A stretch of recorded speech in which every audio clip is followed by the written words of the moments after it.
queer y transfeminismo. Su formación académica incluye diversos diplomados y seminarios con enfoque en igualdad y perspectiva de género, entre los que destacan diplomado en feminismos críticos para la participación política, diplomado en género y psicoanálisis, diplomado en tendencias contemporáneas en los estudios de género, diplomado en acompañamiento ético para personas trans y sus familias, diplomado en género, sociedad y conocimiento, diplomado en salud mental comunitaria en el ámbito universitario, seminario Psicología y Género, seminario Filosofía Género. Actualmente, Lucy es doctorante en psicoanálisis con subespecialización en niños y adolescentes por la Universidad Intercontinental, desarrollando una línea de investigación enfocada en autismo y psicosis en la infancia. Lucy se desempeña como coordinadora de diversidad y disidencias sexuales en la Dirección de Inclusión e Igualdad de Género para la Cultura de Paz de la Universidad Autónoma de Querétaro. Forma parte del Comité Universitario de Igualdad de Género y No Discriminación y del Comité Universitario de Cuidados y Relaciones Solidarias, así como de la Comisión para la Promoción de la Salud Mental Universitaria. Y el día de hoy nos va a compartir la ponencia Tejer puentes, no muros, las diversidades sexuales como fundamento de una cultura de paz. Bienvenida, muchísimas gracias y adelante, por favor. Muchas gracias por la invitación. Voy a compartir pantalla para poder empezar la conferencia que les tengo preparada.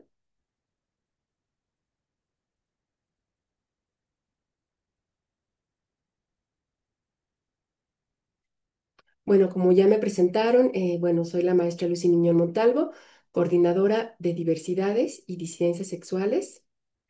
Y pues bueno, comenzaré este primer apartado, esta primer parte, pues invitando a las personas participantes a realizar un ejercicio mental.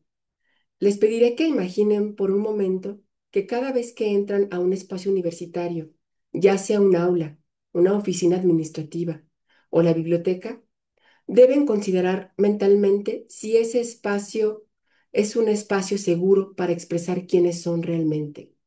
Que imaginen que cada formulario que llenan contiene categorías que no les describen, que cada interacción social requiere decisiones rápidas sobre cuánto revelar de sí mismas, que cada broma en el pasillo podría estar dirigida a ridiculizar algún aspecto fundamental de su identidad.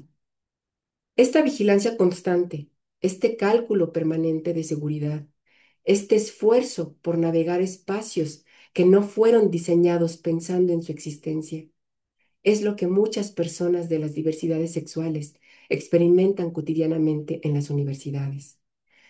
Esta realidad constituye una forma de violencia que obstaculiza radicalmente cualquier posibilidad de construir paz genuina. No podemos hablar de cultura de paz cuando amplios sectores de nuestra comunidad universitaria viven en un estado de alerta permanente, cuando deben invertir energía considerable simplemente en gestionar su seguridad básica, energía que podría destinarse al aprendizaje, a la creación y al florecimiento personal y colectivo.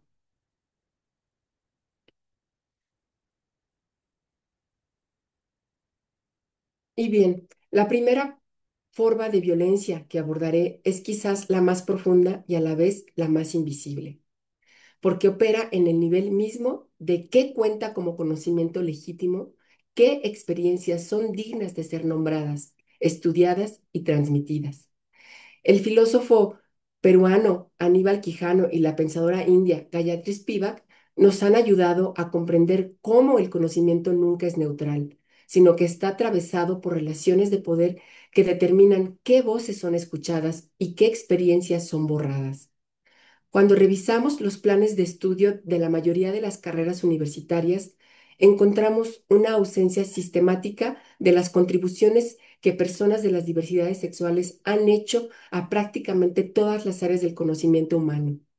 En las clases de literatura raramente se menciona que autores fundamentales como García Lorca, Virginia Woolf, Oscar Wilde o Audre Lorde eran personas LGBT. Y cuando se menciona, frecuentemente se trata como un dato biográfico irrelevante en lugar de reconocer cómo sus identidades y orientaciones sexuales formaron profundamente su obra. En Historia de la Ciencia, se invisibiliza sistemáticamente que figuras como Alan Turing considerado uno de los padres de la computación moderna, era gay y que su persecución por esta razón lo llevó al suicidio. En antropología, durante décadas se estudiaron sociedades con sistemas de género múltiples, describiéndolos desde marcos occidentales binarios, que distorsionaban completamente lo que estaban observando. Esta violencia epistémica opera mediante lo que la teórica queer Eve Kosowski llamó la epistemología del closet, un sistema de conocimiento e ignorancia estructurada donde ciertas cosas no pueden ser dichas, vistas o sabidas. Funciona estableciendo que la heterosexualidad y la cisgeneridad son los estados naturales, normales y no marcados, mientras que cualquier otra forma de ser requiere explicación, justificación y frecuentemente patologización. Pensemos en cómo los cursos de psicología del desarrollo se enseña el desarrollo sexual normal, asumiendo trayectorias heterosexuales y las identidades diversas aparecen, si acaso, en secciones sobre variaciones o trastornos del desarrollo.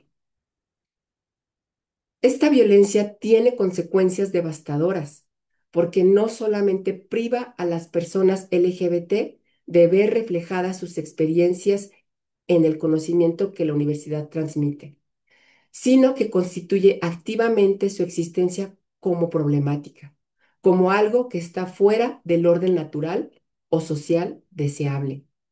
Cuando un estudiante gay revisa la bibliografía de sus cursos y nunca encuentra su experiencia reflejada, cuando una estudiante trans busca en los textos académicos y solo encuentra su identidad descrita en términos patológicos, cuando una persona no binaria descubre que el lenguaje mismo de su disciplina no tiene palabras para nombrarla, está experimentando una forma de violencia que le dice que no pertenece al mundo del conocimiento legítimo. Además, esta violencia epistémica genera lo que la filósofa Miranda Fricker llama injusticia testimonial, que ocurre cuando las experiencias y conocimientos de ciertas personas son sistemáticamente desacreditados debido a prejuicios identitarios. Cuando una persona trans comparte su experiencia sobre su propia identidad y alguien más, generalmente una persona cisgénero, le explica lo que realmente está experimentando, basándose en teorías psicológicas o biológicas, estamos presenciando esta injusticia testimonial. La persona es despojada de su autoridad sobre su propia experiencia vivida. Su testimonio es considerado menos confiable que el conocimiento objetivo producido sobre ella por otros.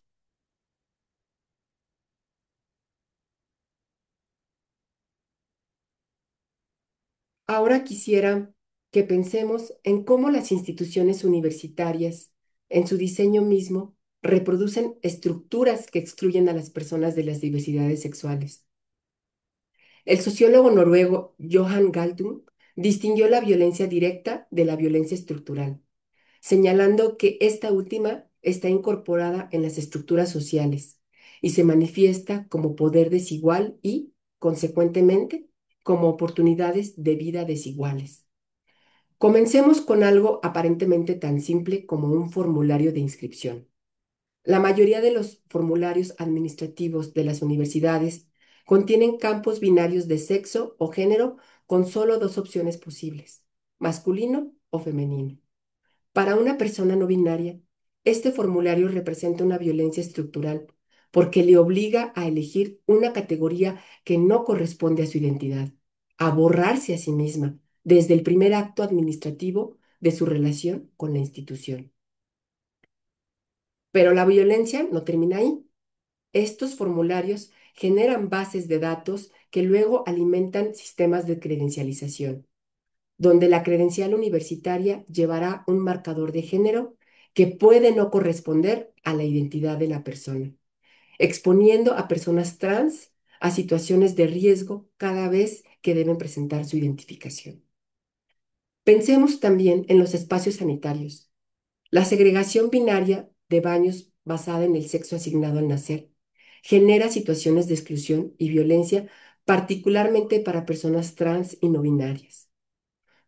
Una mujer trans que utiliza el baño de mujeres puede enfrentar acoso, miradas intimidatorias o ser expulsada del espacio porque mujeres cisgénero consideran que no pertenece a él. Si utiliza el baño de hombres para evitar el conflicto, se expone a situaciones todavía peor, de mayor riesgo, de mayor violencia. Una persona no binaria literalmente no tiene un espacio donde su presencia sea considerada legítima. Esta aparentemente pequeña cuestión de infraestructura pues tiene consecuencias enormes, ya que pues muchas personas trans y no binarias desarrollan estrategias justamente para evitar acudir a los baños, como el restringir la toma de líquidos durante toda la jornada académica, lo que puede derivar en problemas de salud física o directamente evitan permanecer en el campus más tiempo del estrictamente necesario, limitando su participación en actividades extracurriculares, en grupos de estudio o socialización, todo lo cual impacta en su experiencia universitaria integral. Consideremos también las políticas de reconocimiento de identidad. En muchas universidades, incluyendo la nuestra, antes de implementarse las rutas de acción que desarrollamos, para que una persona trans pudiera ser tratada por su nombre elegido en lugar de su nombre registral, debía pasar por procesos de solicitud donde tenía que exponerse, explicarse y frecuentemente enfrentar preguntas invasivas. Cada vez que un profesor pasaba la lista diciendo su nombre registral en lugar de su nombre social frente a todos sus compañeros, se estaba ejerciendo una forma de violencia estructural. Imaginemos el impacto acumulativo de esto ocurriendo múltiples veces al día, en cada clase, en cada interacción administrativa.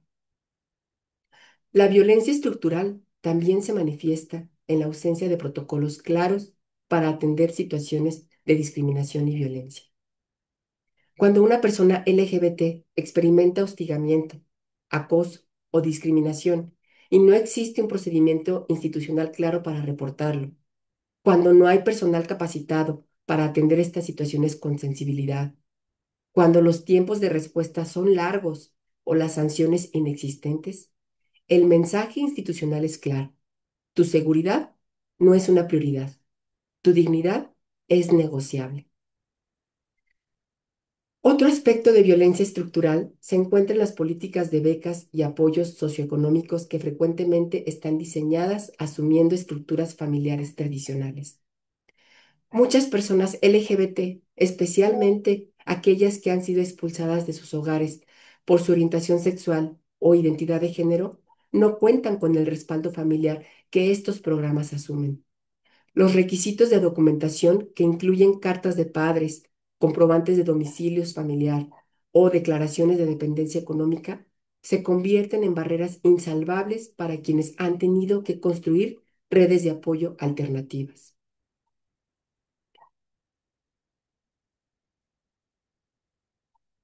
Ahora quiero abordar lo que el psicólogo Daryl Wing Sui ha llamado microagresiones.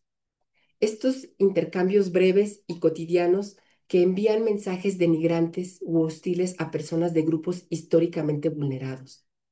Aunque el prefijo micro podría sugerir que son insignificantes, su efecto acumulativo es devastador.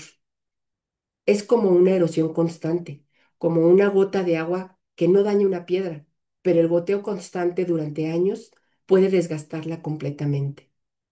Pues bueno, las microagresiones hacia personas de las diversidades sexuales adoptan múltiples formas. Una de las más comunes es el uso incorrecto deliberado de pronombres. Cuando un docente insiste en utilizar pronombres que no corresponden a la identidad de un estudiante trans o no binario, después de haber sido corregido repetidamente, está enviando el mensaje de que su percepción externa de esa persona es más válida que la identidad autodefinida de la persona. Esto no es un simple error o confusión, es un acto de negación de la autonomía y la identidad del otro. Las preguntas invasivas constituyen otra forma frecuente de microagresión. Personas LGBT, especialmente aquellas cuya identidad es son más visibles, enfrentan constantemente preguntas sobre su vida íntima, sus cuerpos, sus relaciones, preguntas que nunca se le harían a una persona heterosexual o cisgénero. Imaginen estar en una reunión de trabajo o en una clase y que alguien les pregunte sobre los detalles de su vida sexual o sobre sus genitales o sobre cómo funciona su relación de pareja. Estas preguntas, aunque a veces se hagan desde la curiosidad y no desde la malicia, colocan a la persona en la posición de representante educador de toda su comunidad, obligada a realizar trabajo emocional no remunerado para educar a otros, mientras simultáneamente se la despoja de privacidad y se la objetifica. Los chistes y comentarios aparentemente inofensivos constituyen otra forma prevalente de microagresión. Expresiones como "qué gay" para referirse a algo negativo, bromas sobre identidades trans que las presentan como engaños o disfraces, comentarios sobre la apariencia física de personas que no conforman las normas de género tradicionales. Cuando estas expresiones se normalizan en el ambiente universitario, crean un clima hostil donde las personas LGBT reciben constantemente el mensaje de que su existencia es motivo de burla. Las asunciones automáticas de heterosexualidad también funcionan como microagresiones cotidianas. Cuando un profesor asume que todas las estudiantes mujeres en su clase eventualmente tendrán esposos, o cuando en una conversación casual se pregunta a un estudiante varón si tiene novia sin considerar que podría tener novio, o cuando los materiales didácticos solo incluyen ejemplos de parejas heterosexuales, se está invisibilizando la existencia de personas LGBT y reforzando la heterosexualidad como norma universal. La exclusión de espacios sociales, aunque sutil, también constituye una microagresión significativa.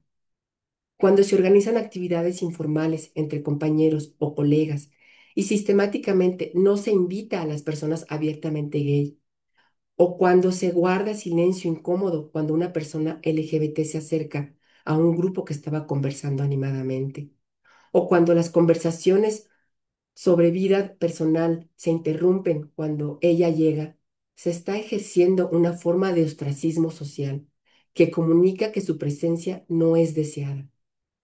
El efecto acumulativo de estas microagresiones es profundamente dañino para la salud mental y el rendimiento académico. Las investigaciones muestran que las personas LGBT que experimentan microagresiones frecuentemente presentan tasas más altas de ansiedad, de depresión, de estrés postraumático y de pensamientos suicidas.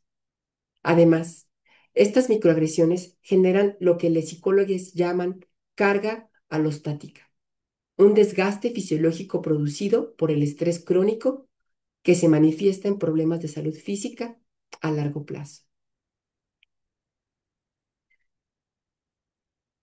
Lo- En ese sentido, el concepto de violencia, pues también opera la violencia cultural, ¿no?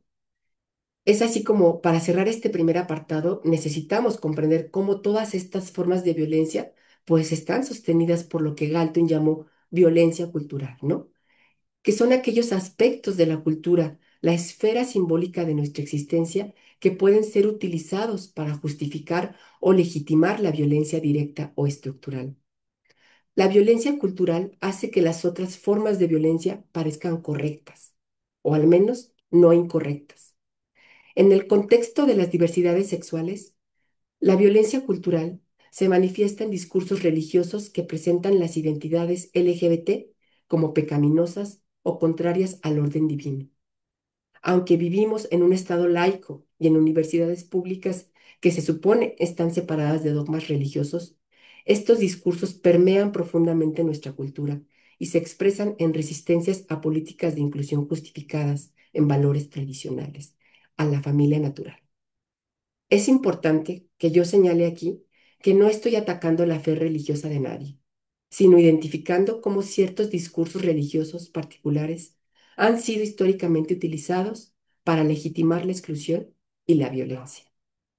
La violencia cultural También opera a través de discursos médicos y psiquiátricos, que durante décadas patologizaron a las identidades LGBT. Aunque la homosexualidad fue removida del Manual Diagnóstico y Estadístico de los Trastornos Mentales en 1973, y más recientemente se han avanzado en la despatologización de las identidades trans, el legado de estos marcos patologizantes persiste en el imaginario colectivo. Aún escuchamos expresiones como curar la homosexualidad o la idea de que ser trans es un trastorno que requiere tratamiento en lugar de un aspecto de la diversidad humana que requiere reconocimiento y respeto. Los discursos legales también han contribuido a la violencia cultural al codificar la exclusión de personas LGBT en leyes y regulaciones. Aunque en México ha avanzado considerablemente en reconocimiento de derechos, incluyendo el matrimonio igualitario y procedimientos de reconocimiento de identidad de género, el hecho de que estos derechos hayan sido negados históricamente y que aún enfrenten resistencias en su implementación, comunica que las personas LGBT son ciudadanos de segunda clase, cuya igualdad está permanentemente en disputa. Finalmente, las representaciones mediáticas han contribuido poderosamente a la violencia cultural al presentar estereotipos dañinos sobre personas LGBT. El gay afeminado como objeto de burla, la lesbiana como proyecto de conquista heterosexual, la persona trans como engañosa o peligrosa, la persona bisexual como promiscua e incapaz de compromiso. Aunque estas representaciones han mejorado en años recientes, su legado persiste en el imaginario colectivo y se reproduce en interacciones cotidianas.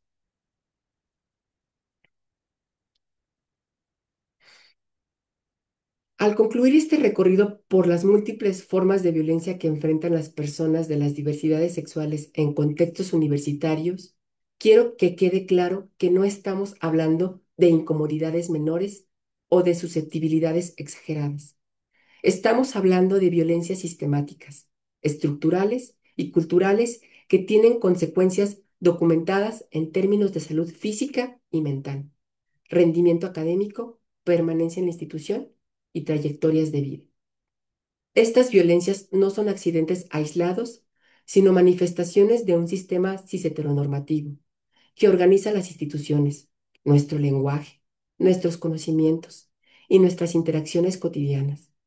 Comprender este carácter sistemático es fundamental porque nos permite ver que las soluciones no pueden ser meramente individuales o superficiales.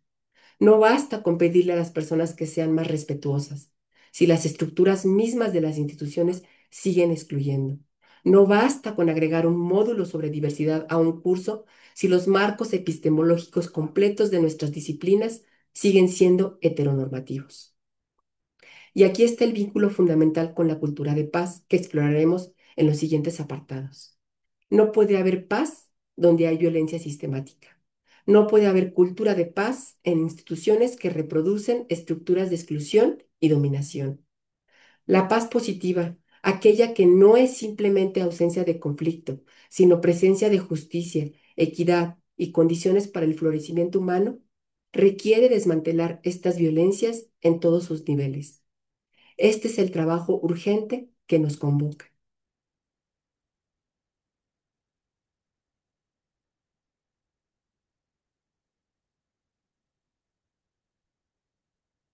Y bueno, después de haber recorrido en el primer eje las múltiples violencias que enfrentan las personas de las diversidades sexuales, podría parecer que he pintado un panorama exclusivamente victimizante.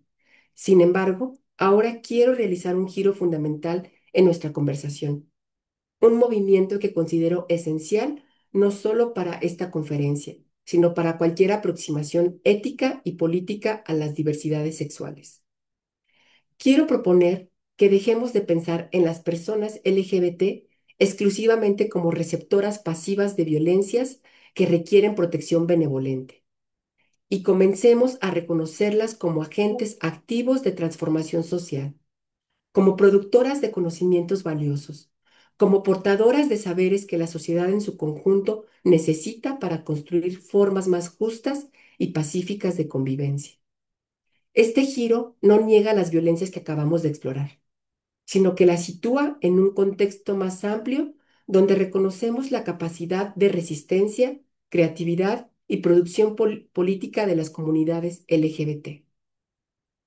Este cambio de perspectiva es crucial porque cuando únicamente nos enfocamos en las violencias y las necesidades de protección, aunque bien intencionadas, terminamos reforzando una narrativa donde las personas LGBT aparecen como problemáticas, como una población vulnerable que requiere intervenciones especiales.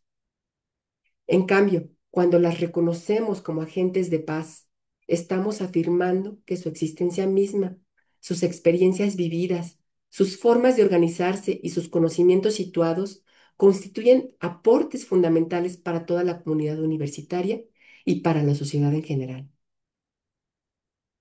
Permítanme ser clara sobre lo que esto significa y lo que no significa. No estoy romantizando la opresión. No estoy sugiriendo que las violencias que enfrentan las personas LGBT son valiosas porque las hacen más fuertes. Ni estoy cayendo en esta trampa neoliberal de celebrar la resiliencia individual mientras ignoramos las estructuras que generan el daño. Lo que estoy afirmando es que a pesar de, y frecuentemente en respuesta directa a las violencias que experimentan, las comunidades LGBT han desarrollado prácticas, teorías y formas de vida que contienen lecciones profundas para cualquier persona interesada en construir sociedades más justas. Y esto es precisamente lo que exploraremos en este segundo apartado.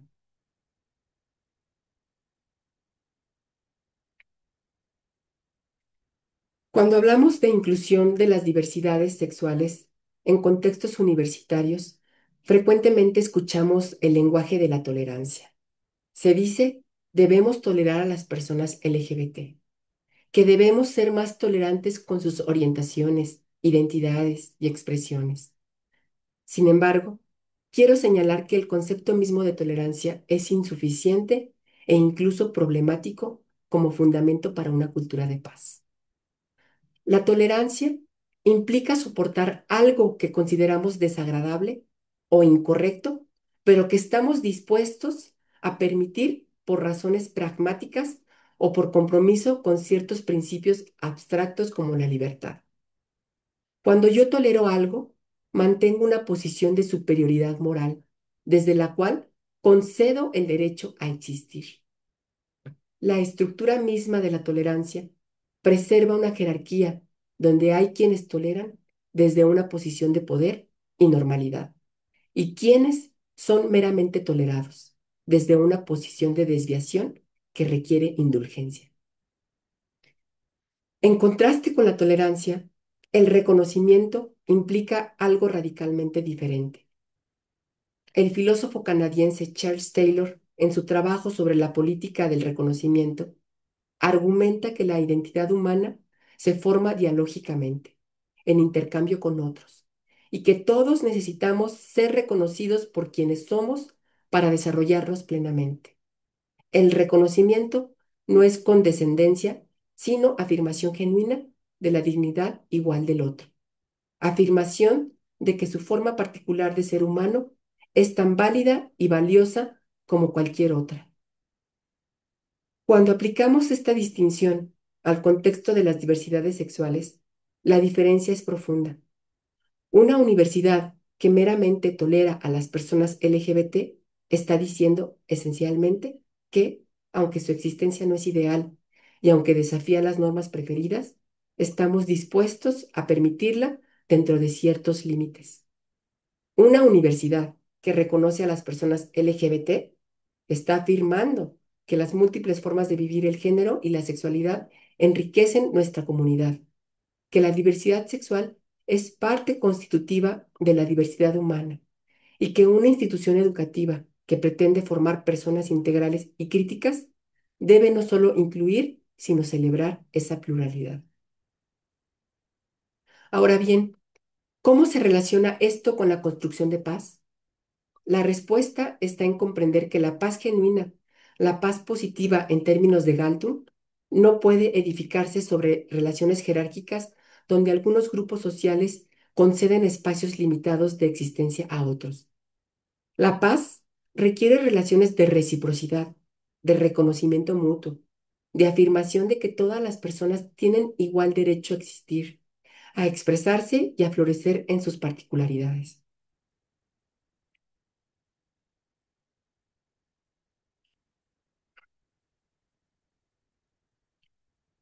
Permítanme profundizar en esta distinción crucial entre paz negativa y paz positiva que mencioné brevemente. El sociólogo Joan Galtung, fundador de los estudios sobre paz, distinguió entre paz negativa, que es simplemente la ausencia de violencia directa, y paz positiva, que es la presencia de justicia social, equidad y condiciones que permiten el desarrollo humano integral. Aplicada a nuestro contexto, una universidad en paz negativa sería aquella donde hay agresiones físicas manifiestas contra personas LGBT, donde no ocurren casos evidentes de discriminación abierta. Pero esto es absolutamente insuficiente. Podemos tener paz negativa mientras persisten todas las formas de violencia estructural y cultural que exploramos en el primer apartado. Podemos tener paz negativa en un ambiente donde las personas LGBT deben esconder quiénes son, modificar sus comportamientos constantemente, navegar microagresiones cotidianas y enfrentar barreras institucionales sistemáticas. Una universidad en paz positiva, en cambio, sería aquella donde existen condiciones estructurales y culturales que permiten que todas las personas, incluidas aquellas de las diversidades sexuales, puedan desarrollar plenamente su potencial académico, profesional y humano. Esto incluye políticas institucionales que reconocen la diversidad de identidades, protocolos efectivos contra la discriminación, mapas curriculares que incorporen perspectivas diversas, espacios físicos accesibles, lenguaje incluyente, representación de personas LGBT en posiciones de liderazgo, presupuestos destinados a programas de diversidad y, fundamentalmente, una cultura institucional donde la diferencia sea genuinamente valorada. Lo que quiero enfatizar aquí es que las personas y comunidades LGBT no son simplemente beneficiarias pasivas de estas condiciones de paz positiva. Son, de hecho, sus principales artífices. Son las personas LGBT quienes, a través de su organización política, su producción teórica, su activismo cotidiano y su simple insistencia en existir plenamente, han impulsado las transformaciones que hacen posible avanzar hacia instituciones más pacíficas y justas. Las demandas del movimiento LGBT por reconocimiento, por derechos, por transformación de estructuras excluyentes, constituyen un trabajo de construcción de paz en su sentido más profundo.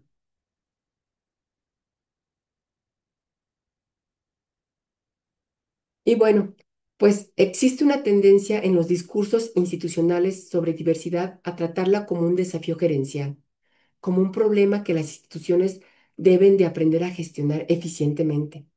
Se habla de gestión de la diversidad como el mismo lenguaje que se hablaría de gestión de inventario o gestión de riesgos.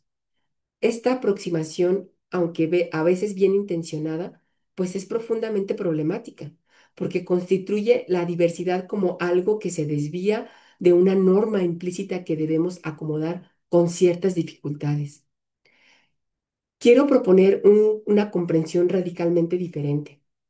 La diversidad humana, incluida la diversidad sexual y de género, no es un problema a gestionar, sino una condición ontológica fundamental de nuestra especie. Los seres humanos siempre hemos sido diversos en nuestras formas de experimentar y expresar el género y la sexualidad. Lo que varía históricamente y culturalmente no es la existencia de esta diversidad, sino las formas en que las sociedades la reconocen, la nombran, la celebran o la reprimen.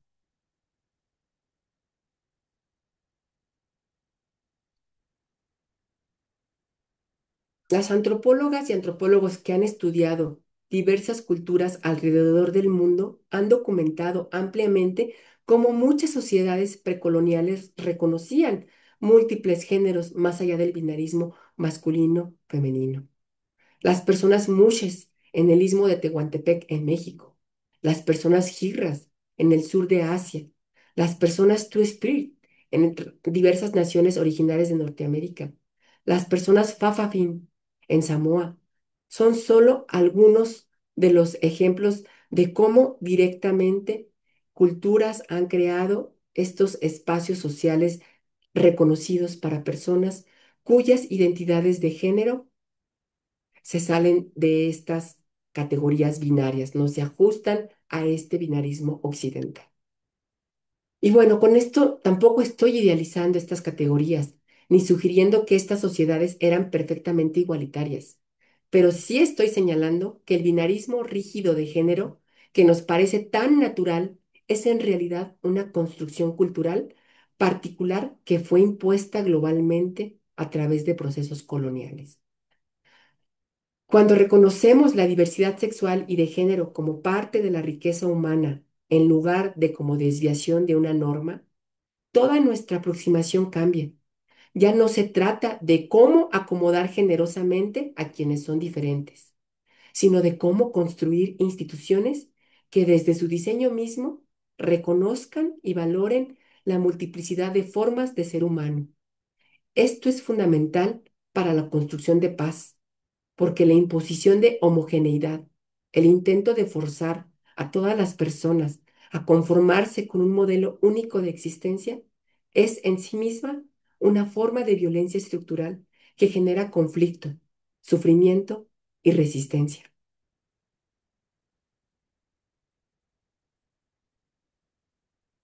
Y bueno, ahora quiero adentrarme en uno de los aportes más significativos de las teorías desarrolladas desde y sobre las diversidades sexuales que han hecho al pensamiento crítico contemporáneo. Me refiero a lo que conocemos como teoría queer, un campo interdisciplinario que emergió en la década de 1990 a partir de trabajos de pensadoras como Judith Butler, Eve Kosofsky, Teresa de Lauretis y muchas otras. El término queer es en sí mismo interesante, porque originalmente era una palabra inglesa que significaba extraño, raro, desviado, y que se usaba como insulto contra personas LGBT.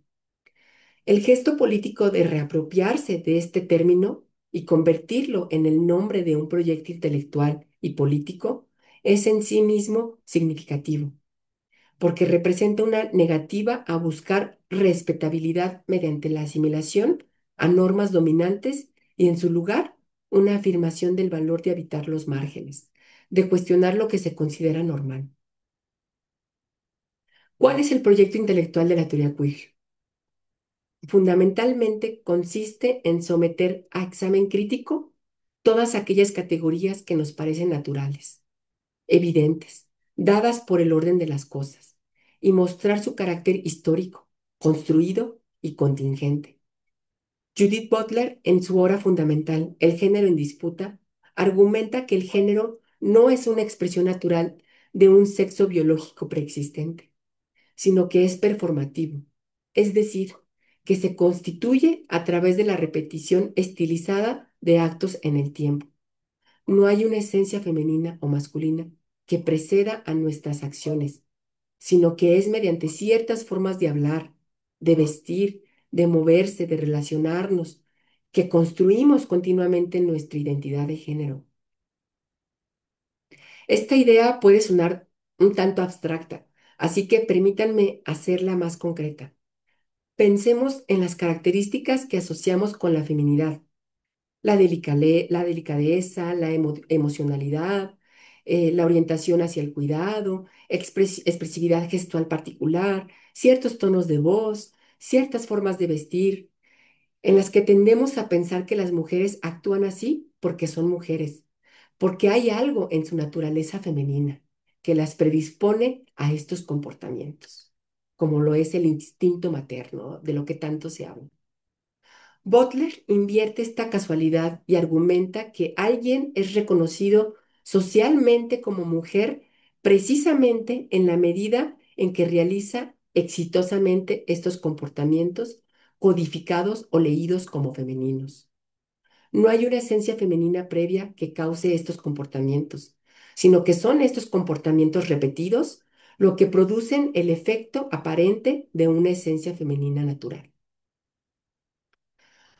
¿Por qué este ejercicio de desnaturalización es relevante para la construcción de paz? Porque muchas formas de violencia se justifican precisamente mediante apelar a la naturaleza. Se dice que ciertas jerarquías son naturales, que ciertas formas de organización social son inevitables porque reflejan diferencias naturales entre grupos.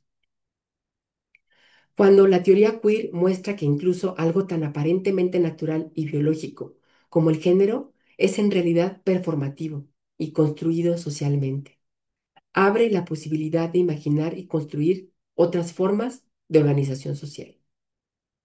Si el género entonces es performativo, si la heterosexualidad como una institución es histórica y no natural, si las categorías que organizan nuestra experiencia son contingentes y no necesarias, entonces podemos cambiarlas.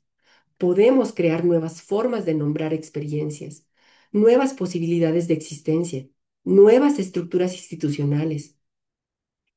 Esta apertura de lo posible es profundamente relevante para la construcción de paz, porque la paz requiere justamente imaginación política, requiere la capacidad de concebir formas de estar juntos, juntas, juntes, que no reproduzcan las violencias heredadas.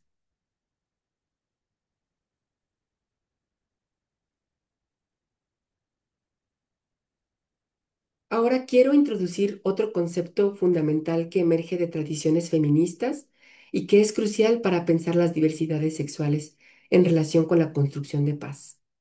Me refiero a la interseccionalidad, término acuñado por la académica y activista afroamericana Kimberly Crenshaw en 1989. Aunque el análisis de cómo múltiples sistemas de opresión se entrelazan tienen raíces más profundas del pensamiento feministas, en el pensamiento de feministas negras y chicanas como Audre Lorde, como Gloria Anzaldúa y Angela Davis, pues bien, la interseccionalidad, pues en ese sentido, en una síntesis, pues argumenta que las categorías de diferencia social como género, raza, clase, sexualidad, capacidad, no operan interdependientemente, sino que se constituyen mutuamente, generando experiencias particulares que no pueden comprenderse mediante la simple adición o suma de discriminaciones separadas. Por ejemplo, una mujer lesbiana negra de clase trabajadora no experimenta su identidad como mujer más su identidad como lesbiana, más su identidad como negra, más su identidad como trabajadora, sumándose discriminaciones de forma aritmética, uno más uno más uno más uno. Más bien, estas dimensiones de su identidad se entrelazan, creando una experiencia particular que no puede reducirse a ninguna de sus partes constituyentes. Permítanme ilustrar esto con un ejemplo concreto.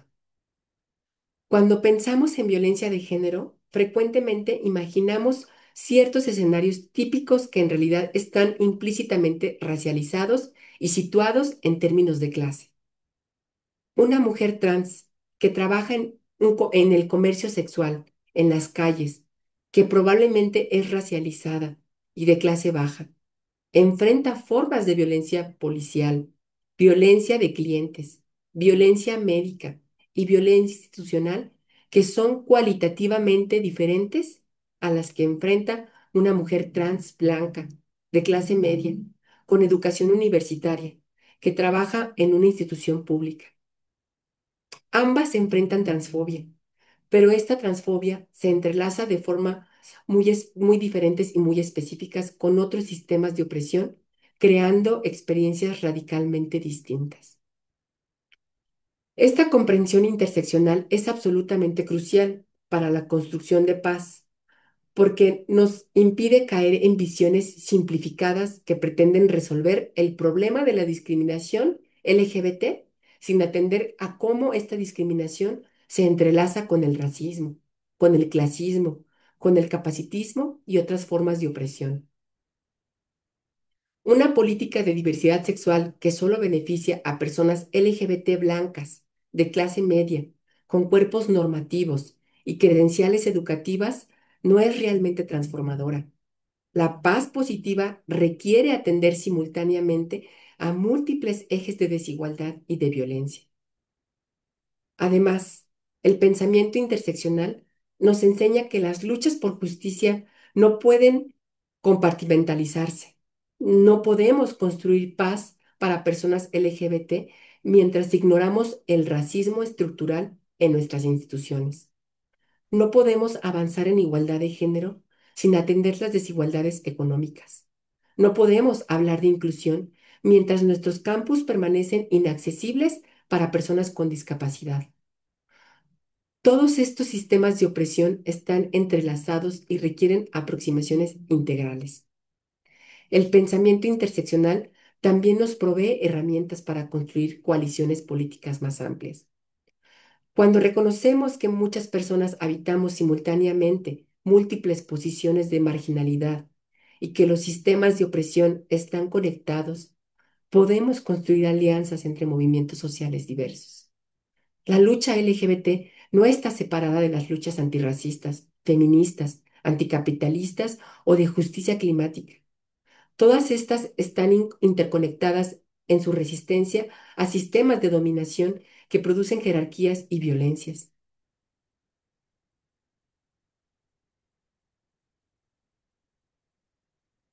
Y bien, la teoría queer pues ha desarrollado también una crítica profunda del concepto mismo de normalidad.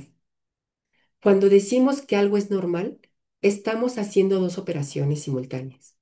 Estamos describiendo un patrón estadístico predominante y estamos prescribiendo un ideal normativo al cual deberíamos aspirar. La normatividad funciona como un mecanismo disciplinario que nos impulsa a conformarnos, a ajustarnos, a no destacar ni a desviarnos. El filósofo Michel Foucault, cuyo trabajo ha sido fundamental para la teoría queer, mostró cómo en las sociedades modernas el poder opera cada vez menos a través de la prohibición directa y cada vez más a través de la normalización. Se nos dice explícitamente que está prohibido, bueno, más bien no se nos dice explícitamente que está prohibido ser gay o trans, sino que se nos transmite simultáneamente y de una manera sutil que ser heterosexual y cisgénero es normal, natural, saludable y hasta deseable, ¿no? Mientras que otras formas de existencia son desviadas y por lo mismo requieren explicación, vigilancia y posiblemente corrección. Las personas de las diversidades sexuales, al hablar y al habitar identidades que desafían lo que se considera normal, tienen una perspectiva privilegiada para cuestionar la normalidad misma como mecanismo de control social. No se trata simplemente de expandir el círculo de lo normal para incluir más identidades, sino de cuestionar por qué necesitamos normalidad en primer lugar. ¿Qué se pierde cuando organizamos la vida social en torno a los ideales normativos? ¿Qué violencias se ejercen sobre aquellos cuerpos, identidades y formas de vida que no se ajustan a esa normalidad? Esta crítica de la normalidad es profundamente relevante para la construcción de paz, porque muchas formas de violencia se justifican precisamente mediante la apelación a lo normal. Se dice que ciertas prácticas violentas son normales en cierta cultura, que ciertas desigualdades son el resultado normal de ciertas diferencias naturales, que ciertas exclusiones son simplemente el funcionamiento normal de las instituciones cuando en realidad, cuando se cuestiona la normalidad, abrimos un espacio para preguntarnos si ese funcionamiento normal es justo, si esas prácticas normales son éticas, si esos ideales normativos nos sirven y nos ayudan para el florecimiento humano o para la preservación de privilegios.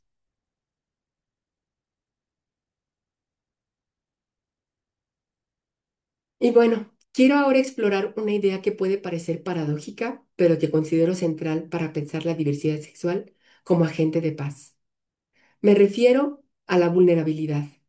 no como debilidad que debe superarse mediante el fortalecimiento individual, sino como condición ontológica compartida que puede fundar formas de relación basadas en el cuidado mutuo en lugar de la dominación. Butler, en su trabajo más reciente sobre vulnerabilidad y resistencia, argumenta que todos los seres humanos somos fundamentalmente vulnerables. Nuestra vida depende de redes de apoyo, de instituciones sociales, de cuidados que otros nos proveen.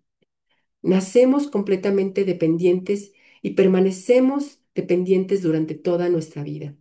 Aunque el grado y las formas de esa dependencia varíen, esta vulnerabilidad no es un defecto, sino la condición misma de nuestra existencia social y corporal. Sin embargo, nuestras sociedades capitalistas neoliberales promueven intensamente un ideal de autonomía individual, donde la vulnerabilidad es vergonzosa, donde admitir que necesitamos apoyo es interpretado como debilidad. Se nos dice que debemos ser autosuficientes, que debemos levantarnos por nuestras propias fuerzas, por nuestro propio pie, que depender de otros es señal de fracaso personal. Este ideal de autonomía es no solo inalcanzable, sino profundamente dañino, porque nos impide reconocer y atender nuestras necesidades reales de cuidado e interdependencia. Las personas de las diversidades sexuales, particularmente aquellas que han enfrentado rechazo familiar o violencia social, frecuentemente no tienen la opción de negar su vulnerabilidad. Cuando una persona trans es expulsada de su hogar por su familia, cuando una persona gay es agredida físicamente por su orientación sexual, cuando una persona no binaria enfrenta discriminación laboral sistemática, su vulnerabilidad se hace evidente de formas que no pueden ignorarse.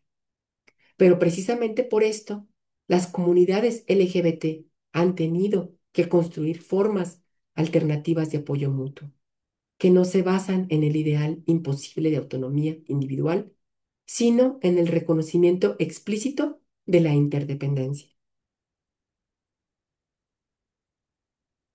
El concepto de familia elegida, que es central en muchas comunidades LGBT, ejemplifica esto.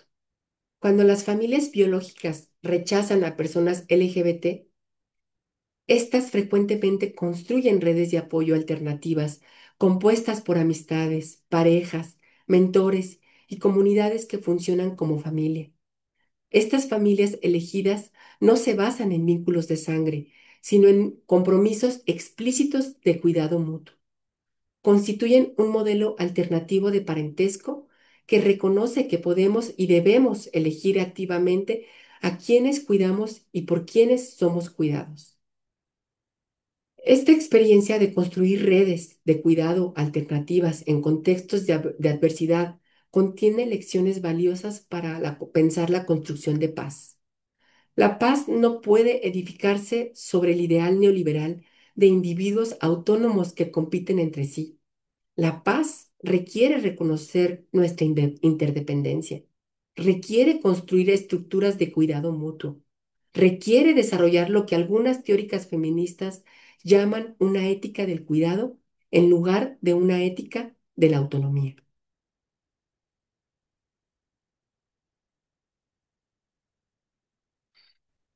Quiero ahora dirigir nuestra atención a cómo las comunidades LGBT han funcionado históricamente como espacios de experimentación social donde se ensayan formas alternativas de organización de la vida que desafían los mandatos cis-heteronormativos dominantes. Estas experimentaciones no son simples curiosidades sociológicas, sino más bien laboratorios de posibilidades que tienen relevancia para toda la sociedad. Pensemos, por ejemplo, en la comunidad en cómo la comunidad LGBT ha cuestionado y transformado los modelos tradicionales de relación de pareja. El matrimonio heterosexual tradicional ha estado históricamente organizado en torno a la complementariedad jerárquica de género, donde hombres y mujeres ocupan roles diferentes y desiguales basados en su género. Cuando dos hombres o dos mujeres forman una pareja, estos guiones preestablecidos no funcionan automáticamente. Esto ha generado espacios de negociación explícita sobre cómo organizar la vida doméstica, cómo distribuir tareas, cómo tomar decisiones, negociaciones que en parejas heterosexuales permanecen implícitas y simplemente reproducen patrones tradicionales de género. La comunidad LGBT ha desarrollado modelos de relación no monógamos, como las relaciones abiertas o el poliamor, de formas más explícitas y articuladas que en contextos heterosexuales. Con esto no estoy argumentando que todos deban adoptar estos modelos, sino señalando que el hecho de que se discutan, se negocien, se teoricen explícitamente, representa una forma de reflexividad sobre las relaciones que pueden ser valiosas para cualquiera, independientemente de su orientación sexual.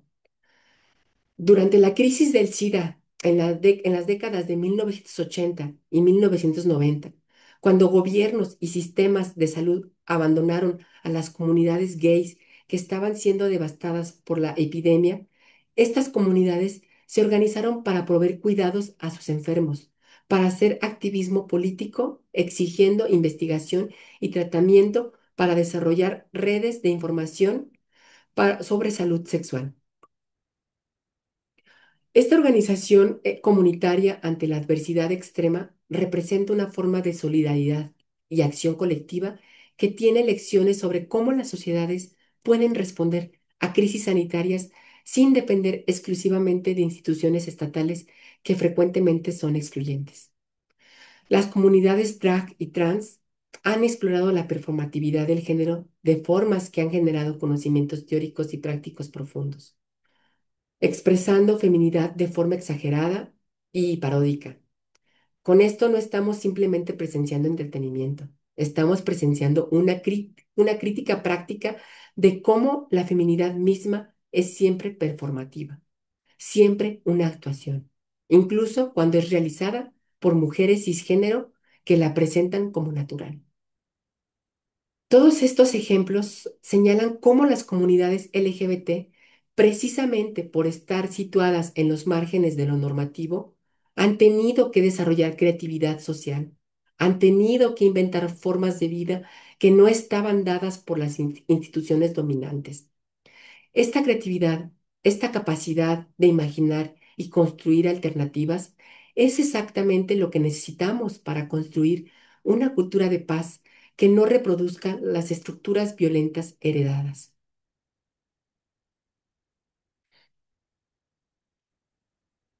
Finalmente, quiero hablar sobre las prácticas de resistencia que las comunidades LGBT han desarrollado históricamente y cómo estas prácticas contienen saberes sobre construcción de paz.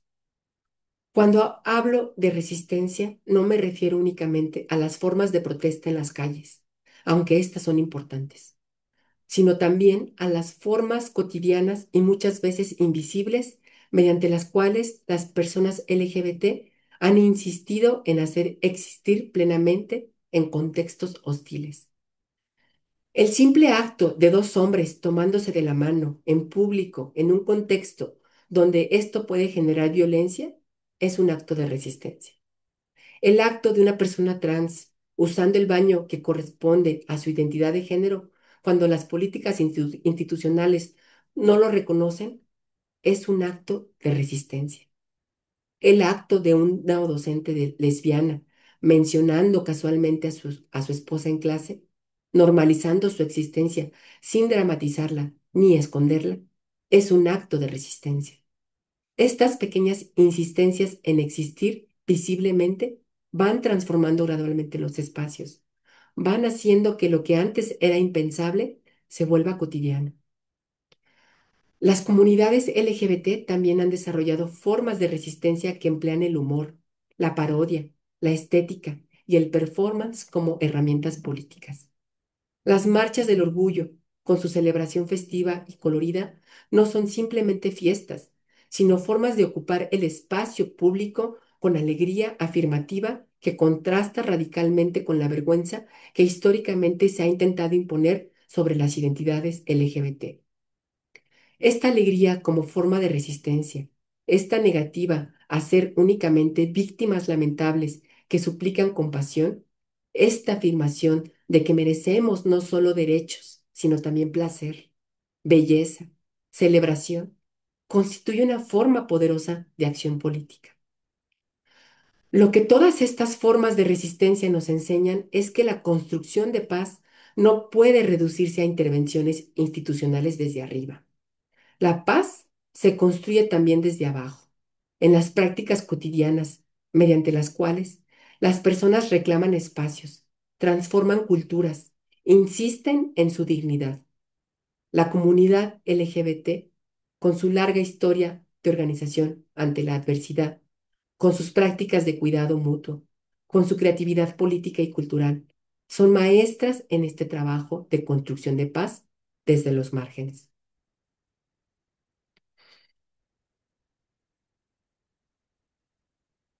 Al concluir este recorrido por las diversas formas en que las diversidades sexuales funcionan como agentes de paz, espero haber logrado transmitir una idea fundamental. Las personas LGBT no son simplemente una población vulnerable que requiere protección benevolente por parte de instituciones magnánimas. Son agentes activos de transformación social, productores de conocimientos valiosos, portadores de experiencias que nos enseñan sobre vulnerabilidad, interdependencia, creatividad social y resistencia. Cuando construimos políticas de diversidad en nuestras universidades, no estamos simplemente haciendo caridad o cumpliendo obligaciones legales de no discriminación. Estamos creando condiciones para que estos saberes circulen, para que estas experiencias den cuenta de nuestra comprensión sobre cómo construir instituciones más justas y pacíficas. Estamos reconociendo que una universidad que excluye o marginaliza las diversidades sexuales no es simplemente una universidad injusta, es una universidad empobrecida, que se priva de perspectivas y conocimientos que podrían enriquecer profundamente su proyecto educativo. La paz no es un estado que se alcanza de una vez y para siempre, sino un proceso continuo de transformación de las relaciones sociales, de las estructuras institucionales, de las culturas y de las subjetividades. En este proceso, la comunidad LGBT tiene mucho que enseñarnos a todos. Y bueno, ya estoy al punto del cierre. Permítanme nada más terminar, denme 5 minutos más. Hemos, pues bueno, recorrido un camino que nos ha llevado desde comprender las violencias que enfrentan las personas de las diversidades sexuales, pasando por reconocer sus aportes como agentes de paz. Sin embargo, si terminara esta conferencia aquí, estaría presentando una visión incompleta de lo que implica realmente este trabajo de transformación institucional. La realidad es que cada vez que intentamos impulsar cambios hacia una mayor inclusión de las diversidades sexuales, encontramos resistencias. Estas resistencias provienen de múltiples lugares, adoptan diversas formas y responden a lógicas diferentes. Algunas son explícitas y confrontativas, otras son sutiles y se disfrazan de preocupaciones aparentemente razonables. Algunas provienen de personas que se oponen abiertamente a la inclusión LGBT+, otras de personas que dicen estar a favor, pero que en la práctica obstaculizan los cambios mediante múltiples mecanismos. Hablar honestamente sobre estas resistencias no es pesimismo ni derrotismo, es realismo necesario. Cuando comprendemos las lógicas que sostienen las resistencias, cuando podemos anticipar los argumentos que se emplearán para oponerse a nuestras propuestas, cuando reconocemos las formas sutiles en que se obstaculiza el cambio, estamos mejor preparadas para navegar estas situaciones efectivamente. Además, reconocer los desafíos nos permite no caer en la ingenuidad de pensar que la buena voluntad y la información correcta son suficientes para pensar y transformar instituciones. La transformación institucional es trabajo político que enfrenta oposición y necesitamos desarrollar estrategias políticas para avanzar. También es importante que hablemos de estos desafíos porque quienes trabajamos en áreas de diversidad e inclusión frecuentemente experimentamos un costo emocional considerable al intentar enfrentar estas resistencias repetidamente. Cuando nombramos explícitamente que estas resistencias existen, que son normales, aunque sean frustrantes, que son evidencia de nuestro fracaso personal, de alguna forma podemos pensarlo así, pues realmente no sería así, sino más bien sería una manifestación o manifestaciones de conflictos estructurales más amplios. Y esto de alguna forma nos podría aliviar algo de la carga que llevamos. Además, cuando compartimos estrategias para navegar estas resistencias, estamos construyendo un repertorio colectivo de herramientas que fortalecen a todas las personas comprometidas con este trabajo. Finalmente, quiero enmarcar el autocuidado no como simple estrategia individual de supervivencia, sino como un acto político. La activista y poeta Audre Lorde escribió que cuidar de sí misma no es una autoindulgencia, es autopreservación. Y esto es un acto político. En contextos donde las personas LGBT enfrentamos violencias múltiples, donde se espera que nos desgastemos completamente en el trabajo de transformación social, insistir en nuestro derecho al descanso, al placer, al bienestar, es un acto de resistencia. Los sistemas de opresión dependen del agotamiento de quienes los resistimos. Dependen de que eventualmente nos cansemos, nos quememos, abandonemos la lucha. Cuando desarrollamos prácticas sostenibles de trabajo que incluyen el cuidado genuino de nosotros mismos, estamos asegurando que podemos mantener el compromiso a largo plazo. Estamos demostrando que merecemos no solo sobrevivir, sino florecer. Estamos modelando para las personas que acompañamos que su bienestar importa, que no tienen que sacrificarse para hacerse dignas de reconocimiento. El cuidado colectivo también es político. Cuando construimos redes de apoyo mutuo, cuando compartimos recursos y estrategias, cuando celebramos los logros de colegas en otras instituciones como si fueran nuestros, estamos configurando formas de organización social basadas en la solidaridad y cuidado mutuo, en lugar de competencia e individualismo. Estamos construyendo el mundo que queremos ver mientras hacemos el trabajo de transformación en el mundo que tenemos. Concluiré retomando el título de la conferencia sobre tejer puentes en lugar de construir muros. La cultura de paz en el contexto universitario requiere de un compromiso activo y sostenido de todas las personas que conformamos la comunidad universitaria, personal docente, personal administrativo, comunidad estudiantil, no solamente de quienes trabajan en áreas especializadas. Por tanto, les propongo una ética del cuidado colectivo, donde cada persona, desde su posición específica dentro de la institución educativa, pueda contribuir a crear espacios más habitables. Esto implica que el personal docente revise sus prácticas pedagógicas, que el personal administrativo examine los formularios y procedimientos que implementa, que las autoridades destinen recursos y diseñen políticas institucionales inclusivas, que el estudiantado se organice y demande transformaciones. Reconocer y celebrar las diversidades sexuales no es un acto de caridad ni de concesión generosa, sino el cumplimiento de un imperativo ético y de derechos humanos. Las personas de las diversidades y las disidencias sexuales no están pidiendo privilegios especiales, están demandando el reconocimiento de su humanidad plena, el derecho de existir sin tener que justificarse constantemente, el derecho a aprender y trabajar en ambientes libres de violencia. Si podemos imaginar una universidad diferente, ya estamos dando el primer paso para construirla. Cada práctica inclusiva que implementamos, cada lenguaje que transformamos, cada espacio que abrimos, va sedimentando una nueva cultura institucional. Este trabajo es lento, a veces frustrante, pero siempre necesario.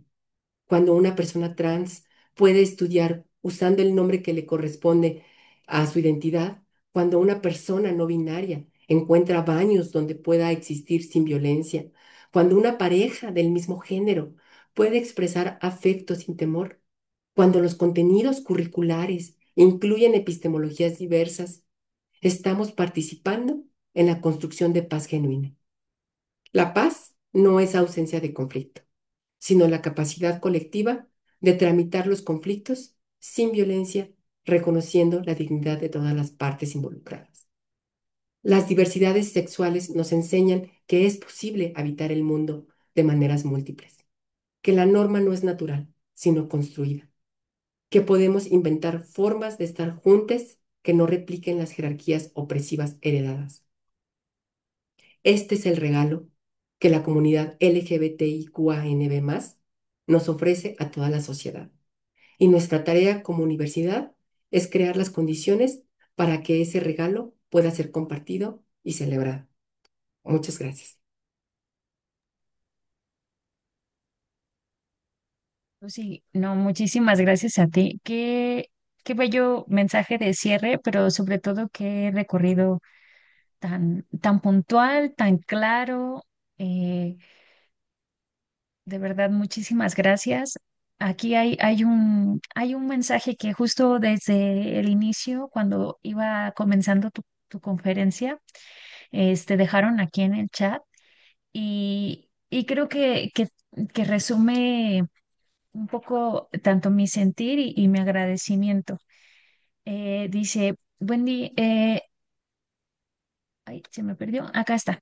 Dice, muchas gracias por hablar de este tema tan importante y visibilizar, ¿no? Que creo que es lo que ha sucedido y cuando nosotras invitamos a Lucy a participar en este viernes de formación, le comentábamos, hemos tenido algunas conferencias que abordan el tema, pero realmente han sido muy pocas y el interés que hemos notado en los viernes de formación nos parece que va abriendo la puerta, que sigamos visibilizando y sigamos presentando en este espacio estos temas.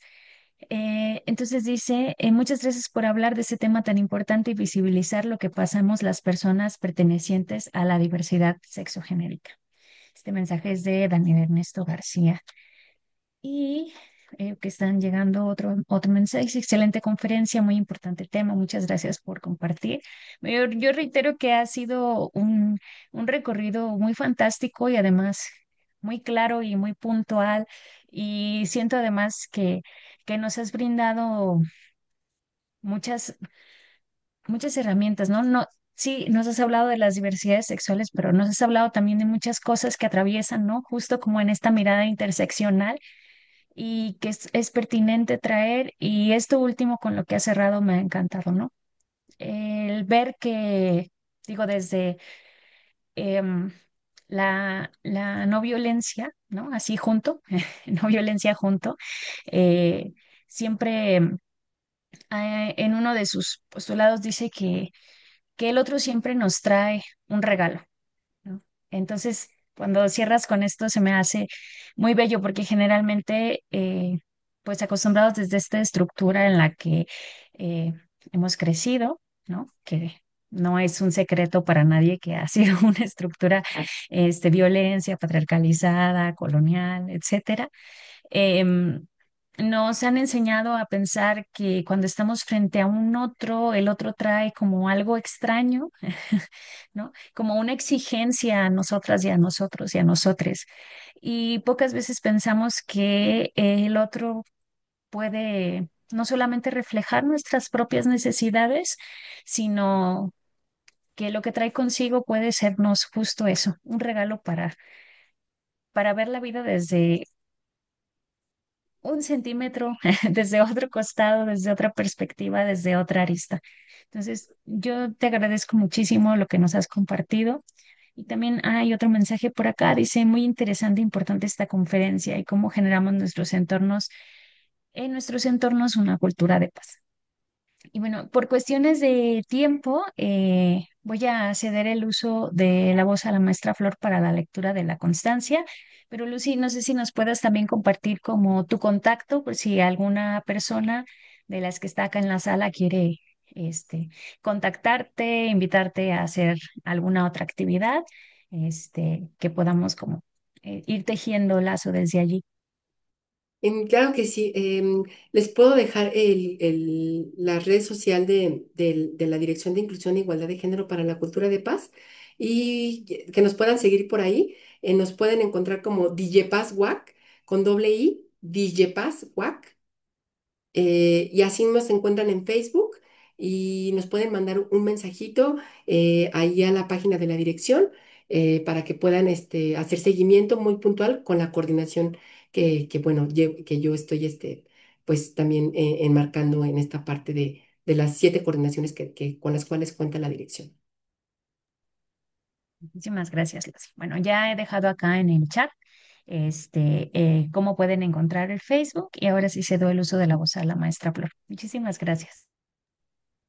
Gracias, Luisa, gracias, Lucy. Y pues también no quiero dejar pasar la oportunidad de resaltar todos los cambios que dentro de la Universidad Autónoma de Querétaro han sido impulsados desde tu coordinación, encabezada por ti. Muchísimas, muchísimas gracias. De verdad que estamos, nos falta mucho, por supuesto, pero estamos ya algunos pasitos hemos dado en este tema. Muchas gracias, Lucy. Y pues mira, como es costumbre, tenemos la entrega de una constancia para agradecerte tu tiempo y compartir tu enorme talento y sabiduría con nosotras. Y me permito leértela. La Universidad Autónoma de Querétaro, la Coordinación de Gestión Educativa para una Cultura de Paz, otorgan la presente constancia a Lucy Miguel Montalvo por su participación como ponente en el programa virtual Viernes de Formación para una Cultura de Paz con el tema Tejer puentes, no muros, las diversidades sexuales como fundamento de una cultura de paz universitaria, el día de hoy, 17 de octubre del 2025. Y pues te invitaría a hacer un comentario de cierre para dar unos anuncios al fin. Claro que sí. Bueno, pues seré breve. Espero que esta conferencia pueda marcar el inicio de una conversación colectiva sobre cómo seguir construyendo juntas universidades más justas, diversas y en paz. Muchas gracias.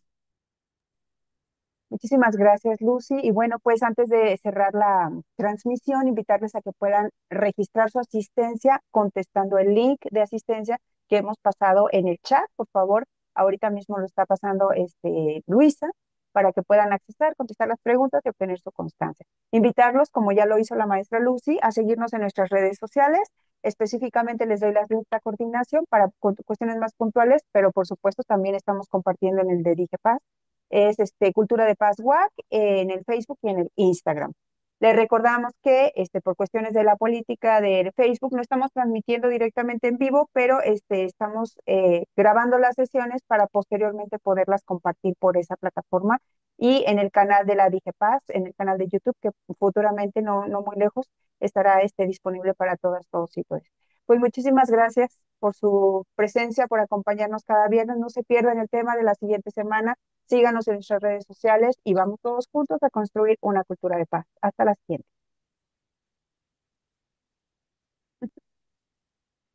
Gracias, hasta luego.